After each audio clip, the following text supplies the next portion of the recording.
సంచలనం కలిగించిన విశాఖ యువతి మౌనిక హత్య కేసు క్రైమ్ థ్రిల్లర్ సినిమాను తలపిస్తోంది. పోలీస్ కస్టడీలో నిందితులు వెల్లడించిన విషయాలు నిర్ఘాంతపరుస్తున్నాయి.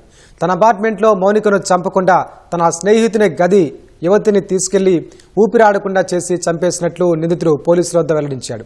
ఆ తర్వాత శవాన్ని ట్రాలీ బ్యాగ్లో తన గదికి తీసుకొచ్చి ముక్కలుగా నరికినట్లు కొత్త విషయాలు బయటపెట్టాడు.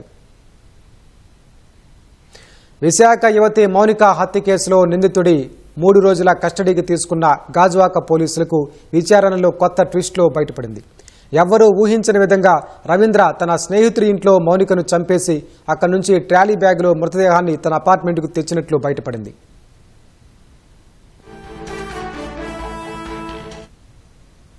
మార్చి 29న మౌనికను మర్రిపాలెం నుంచి రవీంద్ర బైక్పై ఎక్కించుకుని తన ప్లాట్కు తీసుకుని వెళ్లగా అక్కడ ఇద్దరి మధ్య వాగ్వాదం చోటు చేసుకోవడంతో చంపేసినట్లు నిందితుడు పోలీసులకు చెప్పాడు.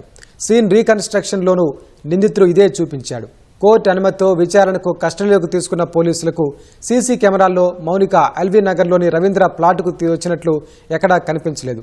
అనుమానం వచ్చి మౌనిక ఫ్లాట్లోకే రాకుండా ఎలా హత్యకు గురైందన్న కోణంలో దర్యాప్తు చేయగా నిందితుడు అసలు విషయం చెప్పాడు. రవీంద్ర ఫ్లాటుకు కోతవేట దూరంలోనే అతని స్నేహితుడు ఉంటున్నాడు. హత్య జరిగిన ఉదయం అతను 7 గంటలకు ఫార్మా కంపెనీలో విధులకు వెళ్లాడు. ఎప్పట్లాగే రవీంద్ర తన స్నేహితుడిని ఇంటి తాళాలు అడిగి తీసుకుని మౌనికను ఎక్కించుకుని నేరుగా అక్కడికే వెళ్లారు. స్నేహితుడి ఇల్లే తన ఇంటిగా చూపించాడు. అక్కడ సైతం వారిద్దరి మధ్య వాగ్వాదం చోటు చేసుకుని మౌనిక గట్టిగా అరవడంతో రవీంద్ర మౌనిక నోరు నొక్కే ప్రయత్నం చేశాడు. వెంటనే కిందకు తోసి మోకాలితో గొంతుపై బలంగా తొక్కడంతో మౌనిక మృతి చెందింది. యువతిని ఆ ఇంట్లో చంపినట్లు స్నేహితుడికి సైతం తెలియదు.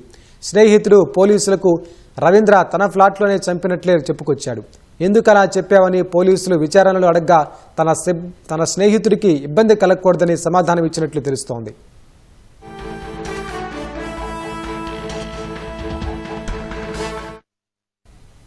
హత్య చేసిన తర్వాత నడుచుకుంటూ తన ఫ్లాట్కి వెళ్ళాడు. కొంతసేపు అక్కడే ఉండి ఒక పెద్ద ట్రావెల్ బ్యాగ్ తీసుకుని తిరిగి వచ్చాడు.